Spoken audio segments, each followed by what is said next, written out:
Hoje eu vou falar sobre um tema. A gente vai continuar a série Vamos Conversar, baseado na campanha da Organização Mundial de Saúde, por causa do alto índice de depressão no mundo. Falamos nesses dias para vocês que mais de 350 milhões de pessoas foram acometidos de depressão no ano passado.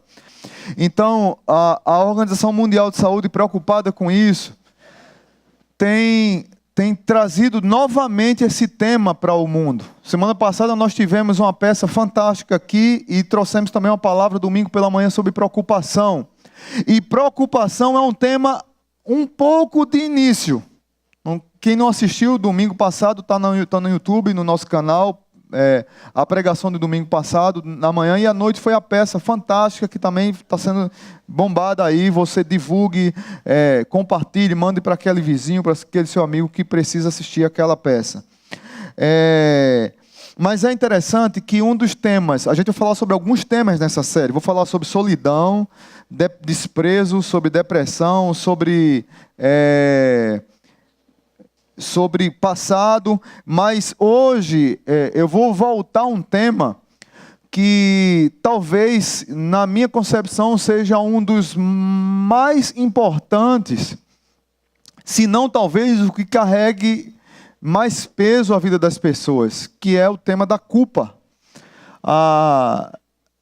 Gary Collins, um escritor, pastor e psicólogo, ele escreveu um livro chamado Aconselhamento Cristão do século XXI, um livro fantástico. E ele diz assim: a culpa é o ponto onde a religião e a psicologia se encontram com maior frequência. Geralmente, muitas pessoas que procuram as salas pastorais e as salas de psicologia, de psicólogos, carregam um grande peso da culpa. E isso tem causado muita dor à vida das pessoas. A culpa é algo tão terrível que Miroslav Volf, num livro chamado O Fim da Memória, diz que a nossa memória ela tem um poder de ser, em alguns momentos, escudo, em outros momentos, espada.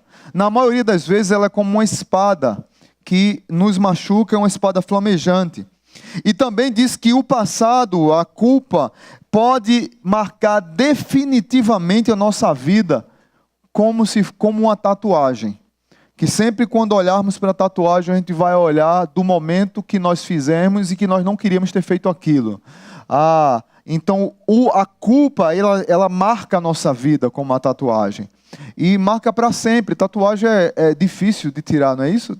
Parece que tira laser, eu não sei os detalhes, tira laser e ainda fica manchado, alguma coisa assim. Mas a culpa, ela traz esse peso que nos machuca, que nos atormentam. É verdade que o nosso passado é responsável por muito do que nós somos hoje, por muito do que nós vivemos hoje, mas é interessante observar que nós não podemos, não devemos abraçar o passado e permitir que ele não nos deixe viver o presente. Então, muitas pessoas não conseguem desfrutar do cuidado de Deus no presente, não conseguem sorrir no presente, não conseguem se alegrar no presente por causa do seu passado. Mas há um público ainda muito pior do que esse. Há aquelas pessoas que não conseguem sonhar com o futuro, que perderam as esperanças, que perderam os sonhos, que não fazem mais planos, que não escrevem mais aqueles sonhos que tinham para o futuro, porque o passado lhes aprisionou no passado, ela não vive o presente e não sonha com o futuro. E isso tudo causado pela culpa. A culpa é um convite a continuar no pecado, porque a culpa nos esmaga tanto, nos dá um sentimento de fracasso tão terrível, que é melhor continuar do jeito que está. Para que mudar? Se eu já sou assim mesmo? Então a culpa tem essa força, é terrível. E é interessante que muito hoje eu vou falar sobre a culpa a partir do nosso erro. Mas tem um outro tipo de culpa. Tem a culpa falsa e a culpa verdadeira. A culpa verdadeira é a que eu vou falar hoje. Da culpa que nós erramos, nós pecamos, nós nos arrependemos, nós somos perdoados, mas ela continua nos massacrando. E tem a culpa falsa, que é aquele remorso de algo que aconteceu e a gente fica com aquele sentimento de remorso e que nunca passa aquilo, mas essa culpa não leva a lugar nenhum. Essa é uma culpa falsa, onde não há confissão de pecado, onde a gente fica meio que numa crise de autocomiseração. Mas ainda há um outro nível mais profundo de culpa, que é a culpa pelo que nós não fizemos e nos sentimos culpados. E isso está muito relacionado a abusos. Abusos de autoridade, por exemplo. Eu fui militar, fui fuzileiro naval durante 5 anos. E eu nunca vi um ambiente onde tanta gente incompetente abusa da autoridade contra outras pessoas. Tanta gente sem classe, sem educação, abusa dos outros por causa de uma patente a mais. E é interessante como os que estão abaixo se sentem culpados, porque de tanto você ser massacrado porque tem autoridade sobre você, você começa, na sua cabeça, faz um retrocesso e você acha que está culpado. Tem pessoas que foram abusadas pelos pais, pelas mães, tem um abuso sexual. Quase todas as pessoas que sofreram um abuso sexual, elas se sentem culpadas por aquele ato, elas acham que elas têm culpa naquilo, elas não têm nada a ver. Foi uma pessoa que abusou, a pessoa é que é a criminosa na história, mas a pessoa se sente culpada, a vítima se sente culpada.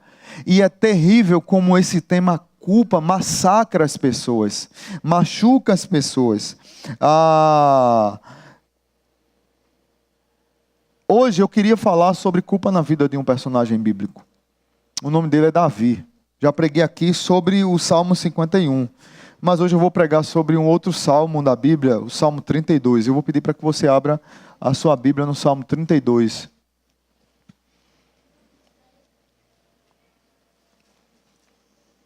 Salmo 32 é um salmo de Davi. É um salmo clássico. Na verdade, tem 2 salmos clássicos na Bíblia que falam sobre culpa, sobre arrependimento, sobre o cuidado de Deus, a graça de Deus, que é o Salmo 51 e o Salmo 32. Salmo 32, no meio da Bíblia, você vai lá achando o salmo, amém? Posso ler? Quem não achou, diga, não achei ainda, misericórdia. Todo mundo achou, amém?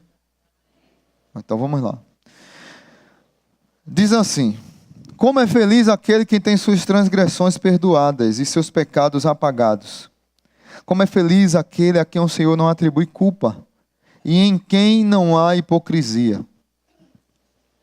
Enquanto eu mantinha escondidos os meus pecados, o meu corpo definhava de tanto gemer, pois dia e noite a tua mão pesava sobre mim.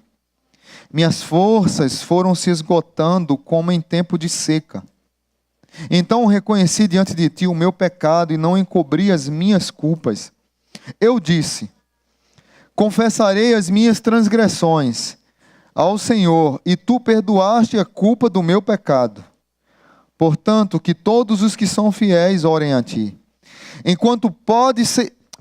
Portanto, que todos os que são fiéis orem a ti enquanto pode ser encontrado. Quando as muitas águas se levantarem, elas não os atingirão. Tu és o meu abrigo, tu me preservarás das angústias e me cercarás de canções de livramento. Eu o instruirei e o ensinarei no caminho que você deve seguir. Eu o aconselharei e cuidarei de você. Não sejam como um cavalo ou burro que não tem entendimento, mas precisam ser controlados por freios e rédeas, caso contrário não obedecem. Muitas são as dores dos ímpios, mas a bondade do Senhor protege quem nele confia. Alegrem-se no Senhor e exultem vocês que são justos. Cantem de alegria todos vocês que são retos de coração.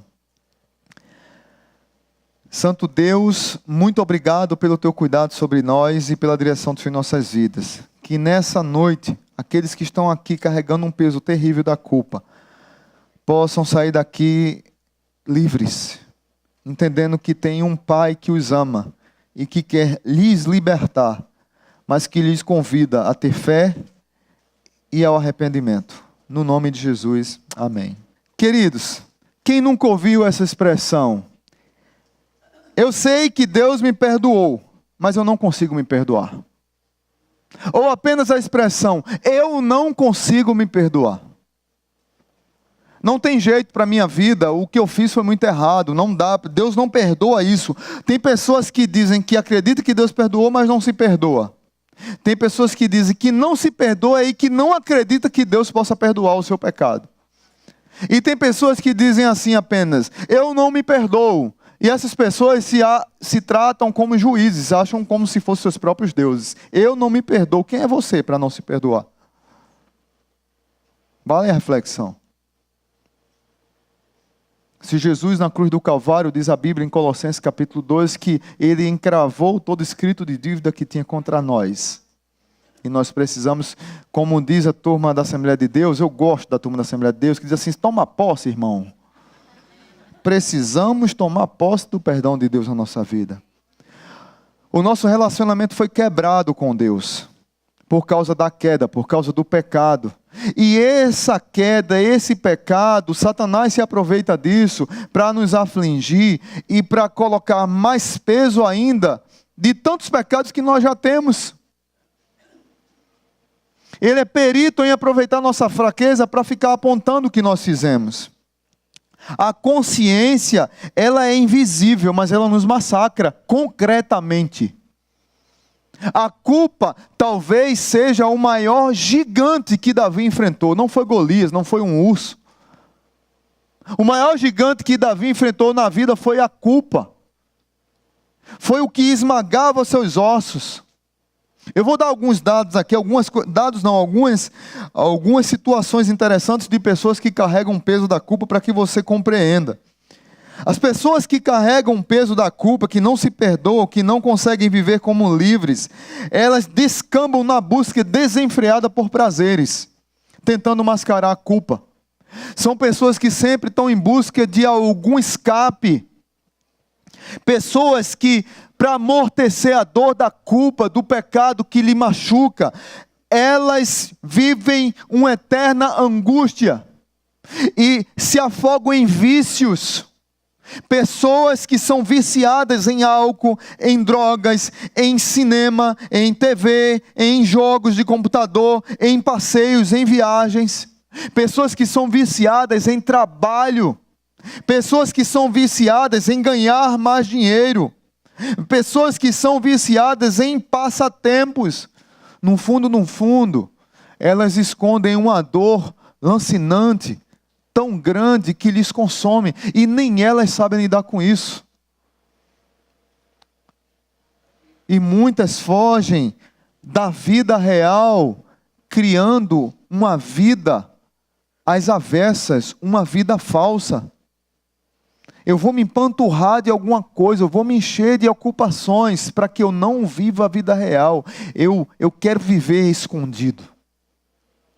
Muitas pessoas vivem isso. E essas pessoas estão no nosso meio, está no meu lado, está do seu lado, pode ser eu, pode ser você.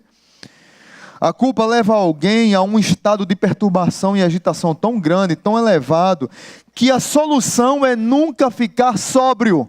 Então não é bom que eu viva sóbrio. Eu tenho que encher de alguma coisa, me ocupar de alguma coisa, para evitar ser confrontado por minha consciência. Eu não posso ficar sozinho comigo mesmo. Eu não posso me olhar diante do espelho. Eu não posso olhar no olho daquela pessoa que me ama e em amor tem coragem de me confrontar. Eu não posso ficar o tempo todo vulnerável a que as pessoas vejam quem eu sou. Eu não posso me desnudar a minha alma. Então é melhor que eu viva num estado de perturbação, nunca sóbrio, para fugir da cura que Deus quer dar sobre a minha vida. Quantas pessoas vivem assim, gente? Quantas pessoas carregam esses pesos que lhes machucam, que lhes atacam, que lhes afligem, e elas não sabem lidar com isso. Agostinho, um grande pai da igreja, esse era o salmo predileto dele. É interessante que no seu quarto tinha escrito: o princípio da sabedoria é reconhecer que você é pecador. A mãe desse homem orou para que ele se convertesse durante 32 anos. Ele vivia uma vida completamente devassa e longe de Deus. Mas ele era muito inteligente, mas era vazio. Ele queria ir para Roma Ele fugiu de Cartago para Roma. E lá em Milão ele queria conhecer o maior pregador daquela época, chamado Ambrósio. Ambrósio era famoso no mundo todo por sua eloquência e pela força da sua voz. E Agostinho queria conhecer pela eloquência daquele homem. Mirava aquele homem, mas Agostinho não estava preparado para ser fisgado pela graça de Deus e pelo poder do Espírito Santo que entrou no seu coração. E aquele homem se rendeu ao Senhor e se tornou um dos grandes pais da igreja.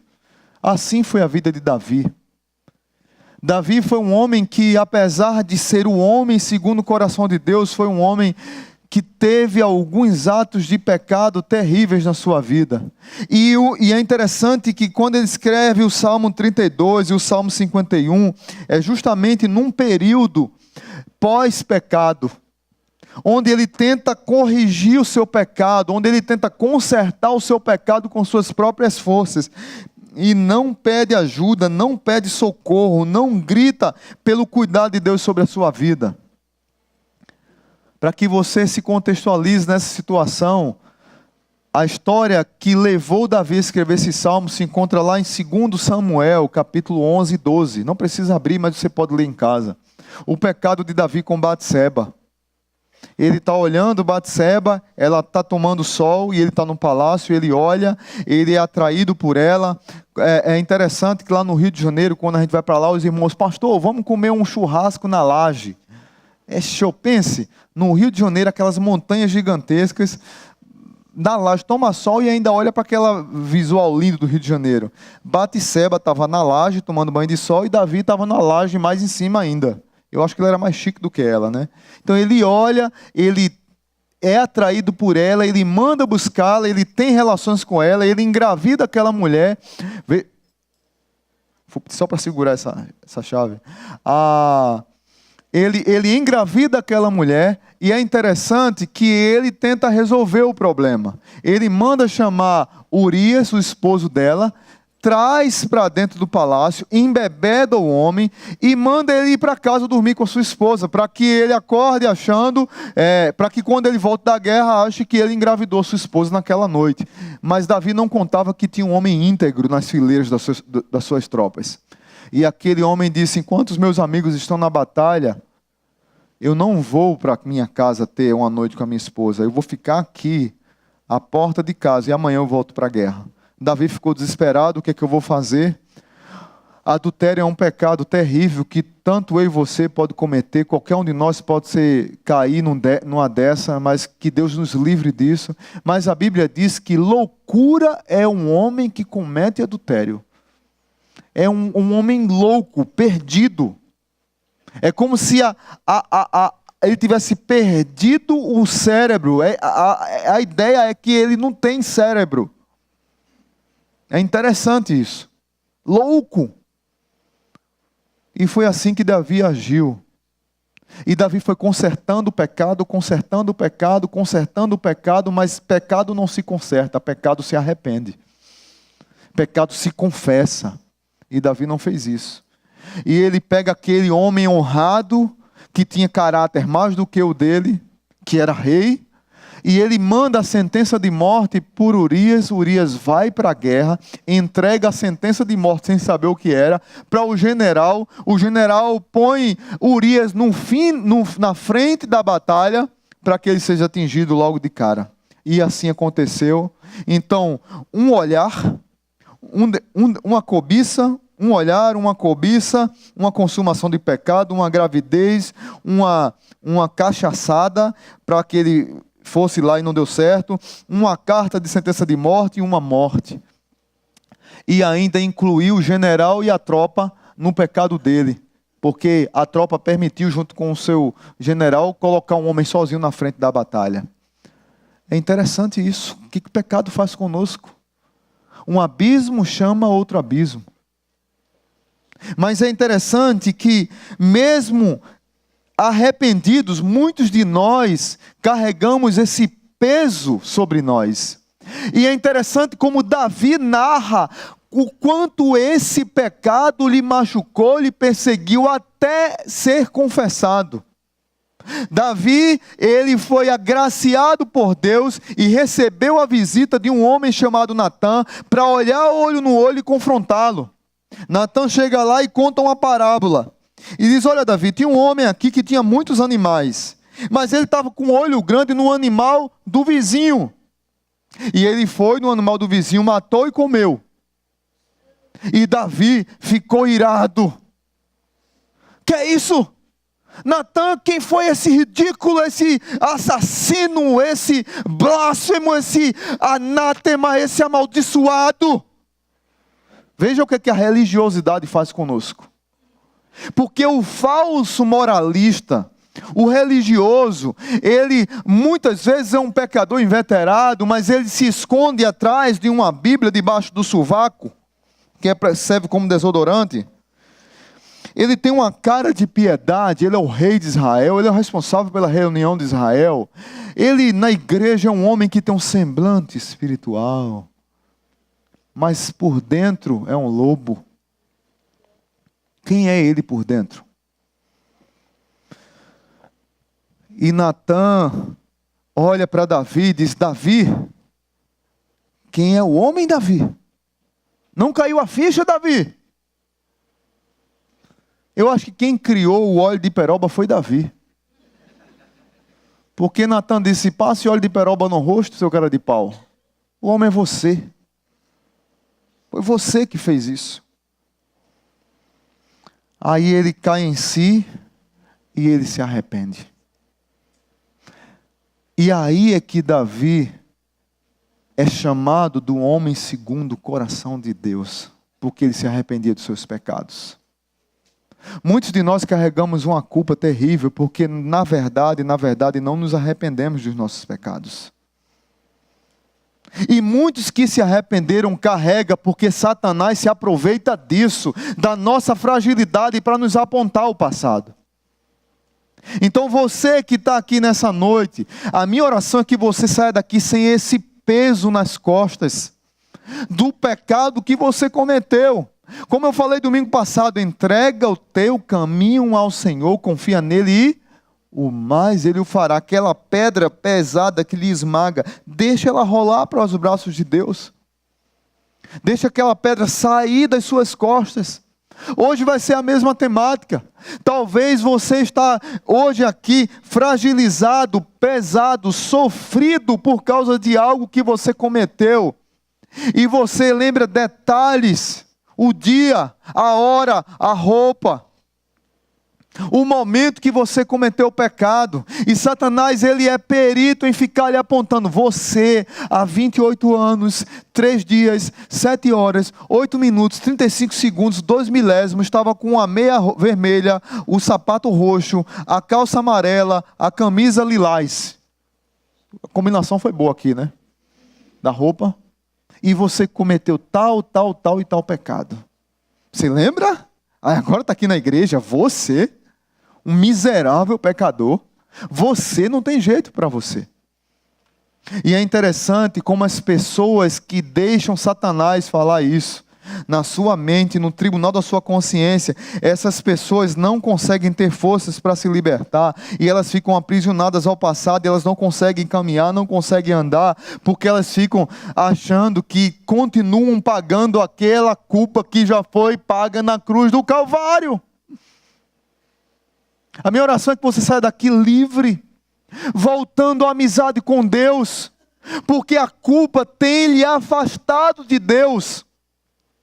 Lembra de Adão?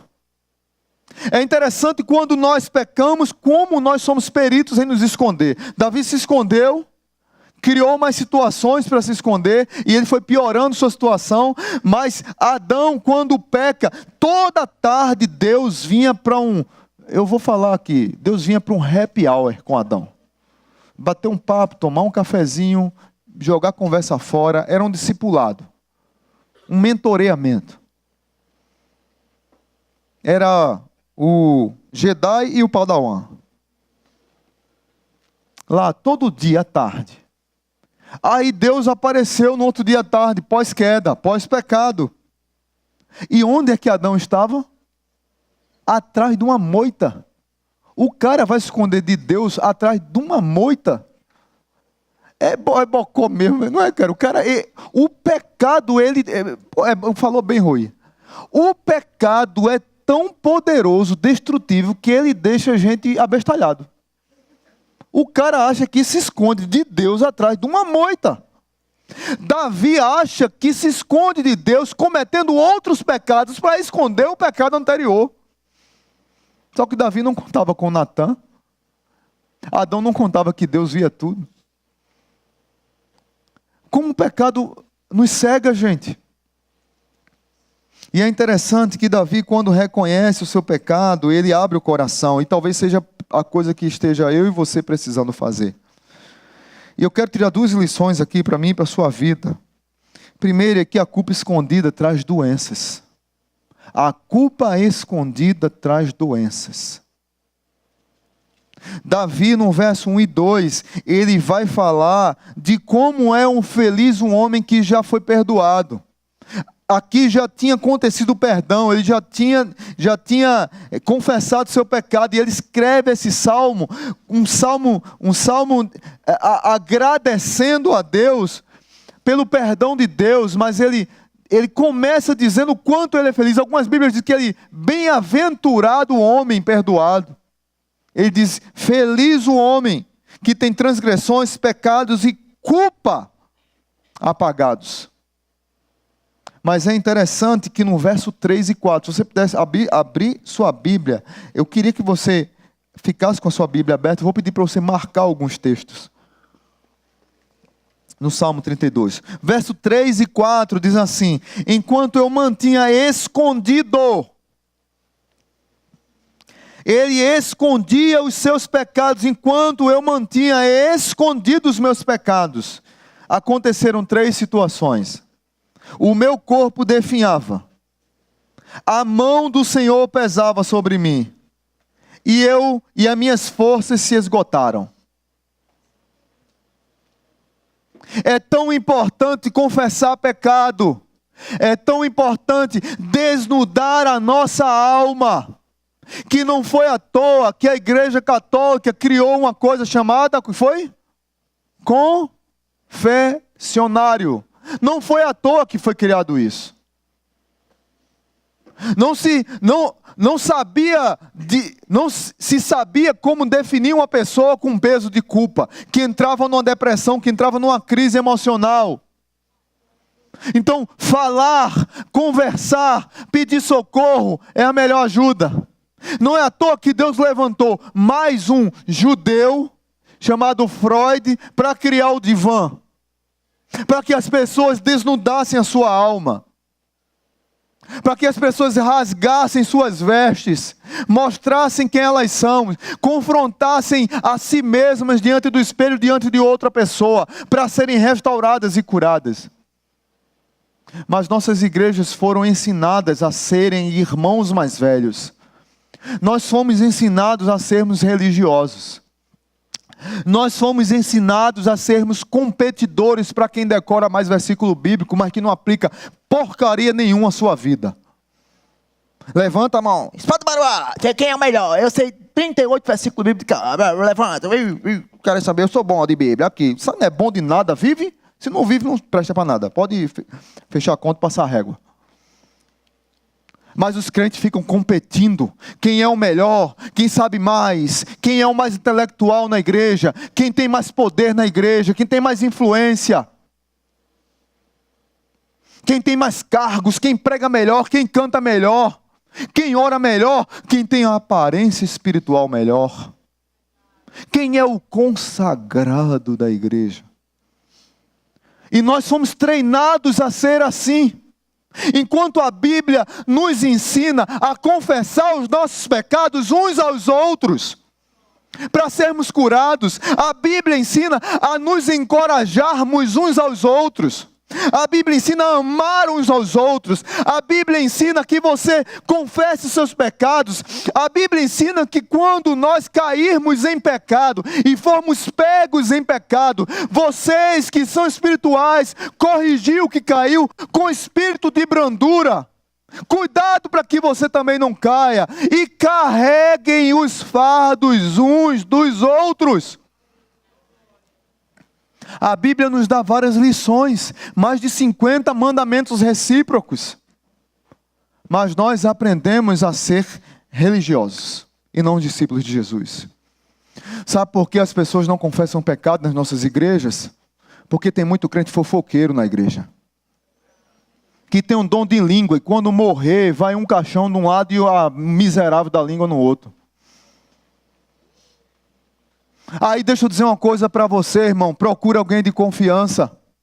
Não ande carregando um peso da culpa. Se Jesus já te perdoou, se a cruz do Calvário já cravou na cruz Jesus o escrito de dívida que tinha contra você, esse peso lhe machuca, esse peso lhe aprisiona, lhe castiga. Confesse esse pecado, peça socorro, deixa quem está vigiando sua vida ir para o inferno, deixa esse miserável falar. O que não pode é você viver doente, aprisionado, entrar numa depressão, daqui a pouco entrar numa crise, num casamento, daqui a pouco cometer um suicídio, porque tem alguém que é fofoqueiro e está atazanando o juízo. Deixa esse miserável para lá. Mas confesse o seu pecado, peça socorro, peça ajuda. Não deixe as pessoas das más línguas controlar a libertação que Deus tem para a sua vida. Deus está dizendo, abre o coração, confessa, procura alguém, pede ajuda, pede socorro, desnuda a tua alma, seja discípulo, reconheça quem você é, cresça, redirecione a sua vida. Quem está falando de você é um doente, que está precisando também direcionar. Um dia a mão de Deus vai chegar sobre ele, deixa ele para lá. Interessante que eu vejo aqui 3 tipos de doenças. Primeira doença, no verso 3 e 4. Davi mantinha seus pecados escondidos. E o que acontecia? O corpo dele definhava de tanto gemer. Primeira doença foi física. Davi tinha uma doença física. Seu corpo definhava de tanto gemer. Você já viu uma pessoa com semblante caído, que ela pode fazer 1 milhão de maquiagem e não adianta de nada? Você já conversou com uma pessoa que você sai de perto dela, parece que você carregou 1 tonelada nas costas? Porque talvez aquela pessoa carrega um peso de culpa. Você lembra do primeiro assassinato numa cidade, primeira violência urbana do mundo na história bíblica? Quando um irmão matou o outro numa cidade. E quando ele matou, o que foi que aconteceu com ele? O que foi que Deus disse a ele? Porque caiu o teu semblante, Caim. O pecado traz doença física a nós. E como isso nos machuca e nos massacra por muito tempo. Conheci uma pessoa que sofria muito e o semblante dela era caído assim. E ela se machucava muito, mas não dizia nada, ela já era arrependida, perdoada, uma mulher de Deus, uma bênção, mas o semblante caído, um peso, você chegava perto dela, era uma coisa, aquela pessoa que chega, a gente peca, a gente às vezes evita por causa do peso que carrega. Até um dia que essa mulher diz que ela, 15 anos mais ou menos, não conseguia engravidar, e ela se culpava porque na adolescência ela foi forçada a fazer um aborto. E ela achava que não engravidava, não conseguia engravidar porque a mão de Deus estava castigando. E o médico dizia a ela, moça, não é isso. Você tem tal e tal problema, é só tratar. É só cuidar disso. E ela cuidava, mas era um abatimento tão grande, aquela culpa do passado lhe machucava tanto e não dava certo. Não dava certo e o médico dizia, olha, o emocional está lhe machucando, está lhe abatendo. Até um dia que essa mulher grita, desnuda sua alma, rasga o seu coração, pede socorro, dá um brado de dor. Pede ajuda, quem podia ajudar, pessoas de confiança. Uma semana depois, aquela mulher engravidou. Amém? Glória a Deus. Deus curou aquela mulher fisicamente. O semblante dela mudou. Ela entendeu, ela tomou posse do perdão de Deus, ela compreendeu que já foi perdoada por Deus, assim como Davi, que escreve um salmo tão belo, para que eu e você reconheçamos que somos pecadores, mas tem um Deus muito maior do que o nosso pecado, e que deu a vida por nós, para nos perdoar. É interessante que aqui também eu vejo outro tipo de doença, primeiro doença física, segunda doença espiritual, porque dia e noite a tua mão pesava sobre mim. A mão de Deus no sentido de mostrar o pecado e atrair de volta para casa. É interessante que a disciplina de Deus sempre tem o intuito de nos restaurar, de nos trazer de volta. Davi está dizendo, a mão do Senhor pesava sobre mim, os meus ossos estavam esmagados. Davi tinha perdido a alegria, Davi tinha caído o semblante, Davi estava sofrendo. Quantas pessoas estão dentro das nossas igrejas, mas estão mortas espiritualmente? Há muito tempo que está longe de Deus, mas congregam conosco, cantam conosco, estão nos nossos louvores, estão pregando conosco, estão dando aula, estão em oração, mas estão longe de Deus há muito tempo, esqueceram do Senhor, esqueceram da palavra de Deus na sua vida, esqueceram do amor de Deus, mas vem como um defunto para a igreja, mas o coração está longe de Deus. Foi assim que Davi ficou muito tempo. E Davi sentia que a mão de Deus estava pesando sobre ele. Davi, você tem que tratar comigo. Davi, eu te amo, meu filho, vamos restaurar isso. Davi, não desista, não viva do seu jeito, vamos voltar para casa. Assim como Pedro, lá em capítulo 20 de João, Pedro peca, Pedro nega Jesus, e ele desiste da caminhada porque a culpa tem esse miserável ensino na nossa mente de dizer assim, desista. A culpa, ela tem uma placa o tempo todo, desista, desista, desista. E Pedro disse, eu vou pescar, desisto. Jesus me chamou para ser pescador de homens, mas eu fracassei, eu neguei 3 vezes Jesus, e ainda tirei a orelha de um soldado. Desisto. E Jesus vai lá na praia, assim como Jesus chamou Pedro no início da caminhada, no segundo reinício da caminhada, o Deus da segunda chance, vai lá e chama Pedro. Pedro, tu me amas? Cuida das minhas ovelhas. É assim que Deus fica fazendo com Davi, trazendo-o de volta, traindo-o de volta. Mas tem outra doença que Davi tinha. A doença emocional. Diz a Bíblia que as forças deles foram se esgotando como em tempo de seca. Algumas Bíblias dizem como sequidão de estio. E a ideia aqui é de que acabou a alegria, acabou a razão de viver, acabou as energias. É como um asfalto quente.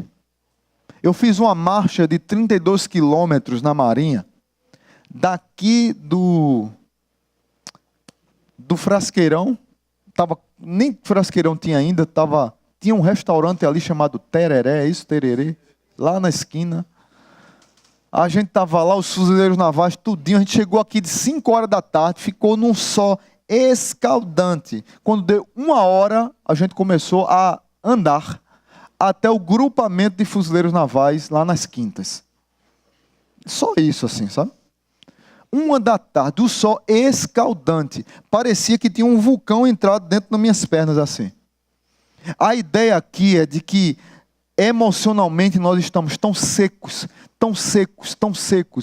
que é como se fosse um asfalto escaldante. E a nossa energia, a nossa alegria que está na água é apenas uma gota d'água.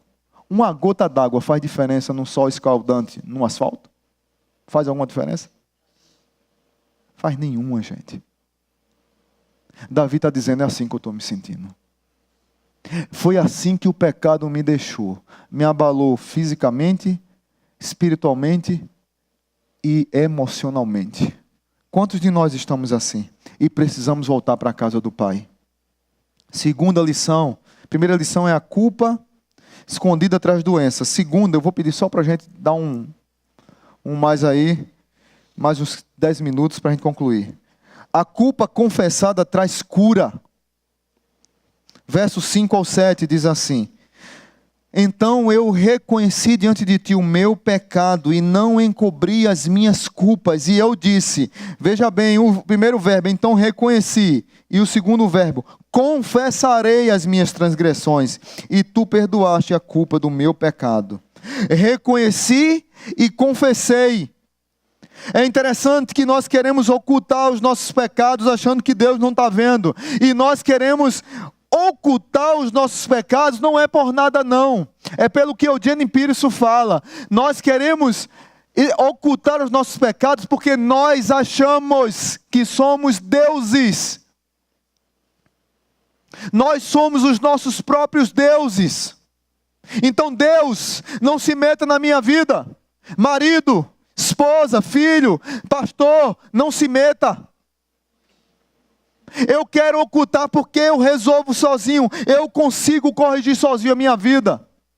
Então nós queremos carregar o peso sozinho.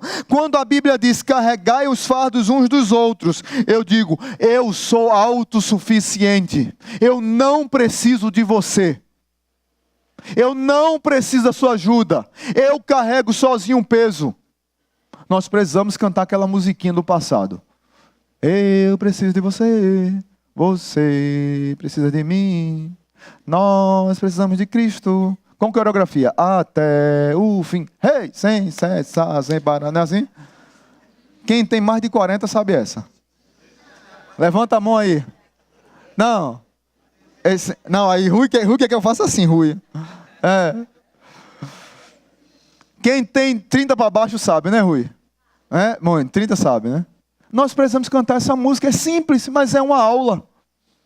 É uma aula para a nossa vida. Porque achamos que não precisamos de ninguém, eu carrego sozinho, eu não preciso de ajuda. Que história é essa? Você não é Deus. Eugene Peterson diz, nós não confessamos nossos pecados porque nós achamos que somos deuses. Eu acho ainda que é mais profundo. Nós não confessamos nossos pecados porque nós somos treinados a sermos competidores na igreja e não discípulos de Jesus. Então, se eu mostrar a minha fraqueza, eu vou perder a vibe da competição. Eu vou perder um lugar na colocação da competição da igreja. Seja lá o que for que eu estou competindo na igreja. É interessante que Davi nos alerta para que não desperdicemos as oportunidades que Deus dá para nos arrepender. Verso 6 diz, portanto, que todos os que são fiéis orem a ti enquanto pode ser encontrado. Grava isso, anota aí na tua Bíblia. Peça perdão a Deus, arrependa-se, aproveite a oportunidade enquanto Deus pode ser encontrado. Talvez seja o último, o único dia que você tenha para se arrepender. E você fica adiando, e Deus está dizendo, cara, resolva isso, resolva. Davi continua, verso 9. Davi diz, não sejam como um cavalo, porque muitas vezes nós somos assim. A NVI, ela mata pau, porque a NVI não, diz assim, não sejam como um cavalo ou o burro. O burro é um animal inteligente, mas teimoso, não é? Quando ele empaca, ele canta aquele frevo pernambucano. Daqui não saiu, daqui ninguém me tira. Daqui não saiu. Aquela marchinha de carnaval. Eu acho que quem criou essa música foi o burro.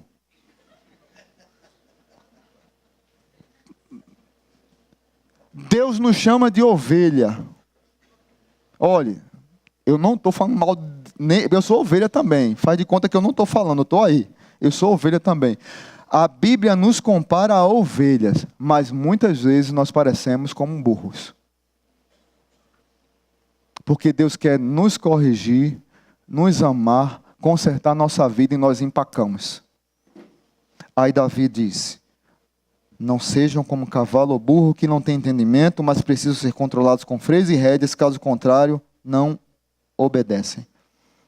Não desperdice os Natãs que Deus põe na sua vida para carregar os fardos com você. Não desperdice os Natãs que Deus põe na sua vida. Pode ser seu esposo, sua esposa, seu marido, sua filha, seu filho. Pode ser seu líder de célula, pode ser seu pastor, pode ser um amigo. Pessoas que lhe amam e querem lhe ajudar. Cara, não vai por aqui. Esse caminho vai derrubar você. Deus quer restaurar a tua vida. E Deus manda pessoas para te restaurar e você não quer, você empaca e não quer. E você ainda diz assim: eu não preciso de ajuda, para de se meter na minha vida. Deixa eu te dar um conselho: nunca diga para quem te ama não se meter na sua vida. Quem te ama tem e deve se meter na sua vida sim. Quer você queira ou quer não, Deus irá se meter na sua vida sim, porque Deus lhe ama. Sua esposa vai se meter na sua vida assim porque ela lhe ama, seu miserável. Você não merece, mas ela lhe ama. Seu marido tem que se meter na sua vida assim porque ele lhe ama. Seus filhos lhe amam, tem que se meter na sua vida. Filhos, seus pais lhe amam, eles têm que se meter na sua vida. Para de empancar. Davi empancou um tempo e Davi ficou doente emocionalmente, fisicamente, espiritualmente, longe de Deus, mas responsável pela adoração. Ele que dava a ordem para o sacerdote começar a adoração, mas ele estava longe de Deus há muito tempo.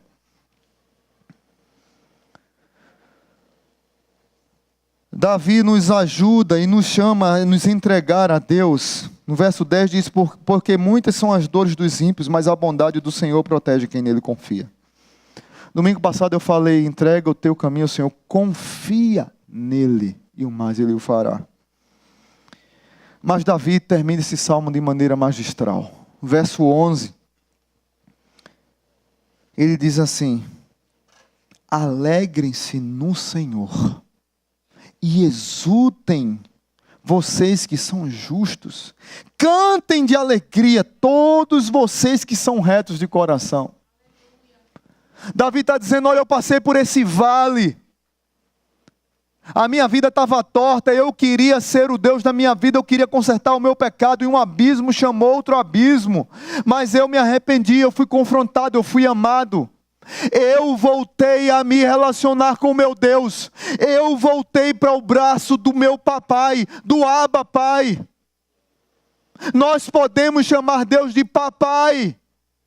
Aquele que pega no colo, aquele que ama, aquele que cuida, aquele que dá um cheiro. Fica olhando os pais aqui, eu não sei na igreja se não tem um pai que não seja babão. Acho que vou fazer um curso na igreja de pai não seja babão, porque eu sou o mais babão que tem, então eu tenho que aprender primeiro para ensinar os irmãos.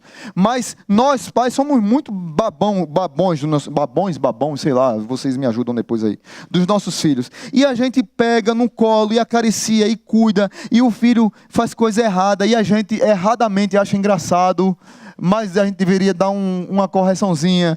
Mas é coisa de pai.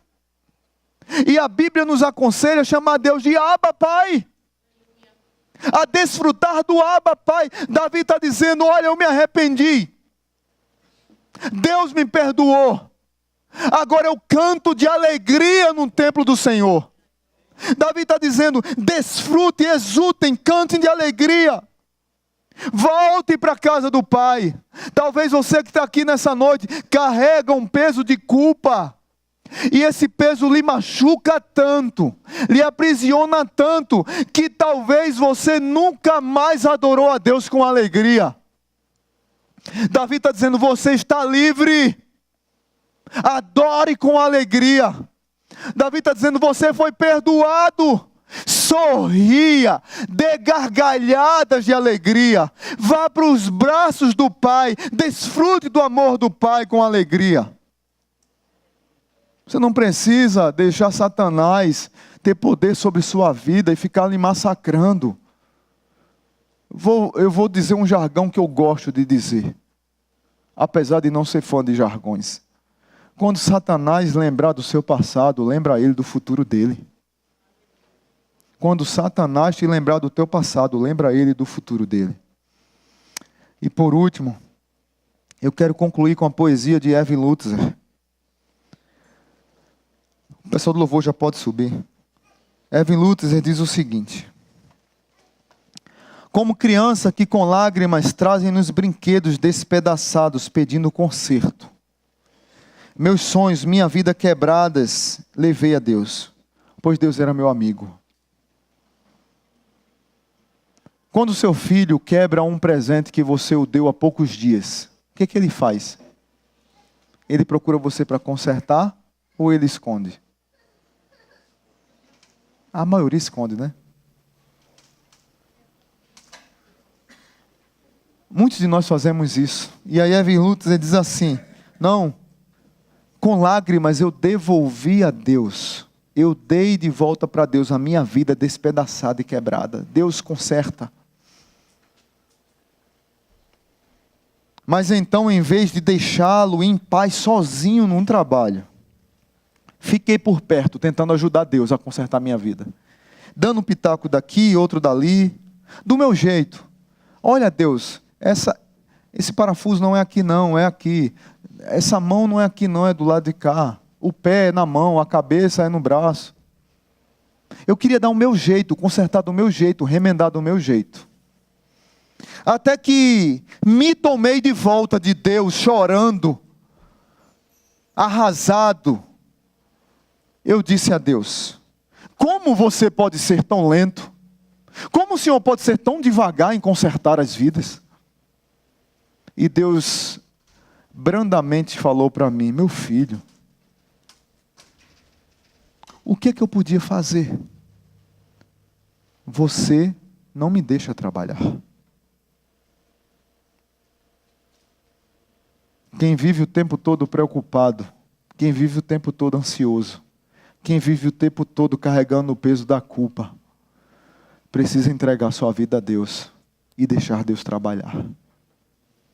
Talvez você que está aqui nessa noite está com a vida arrebentada.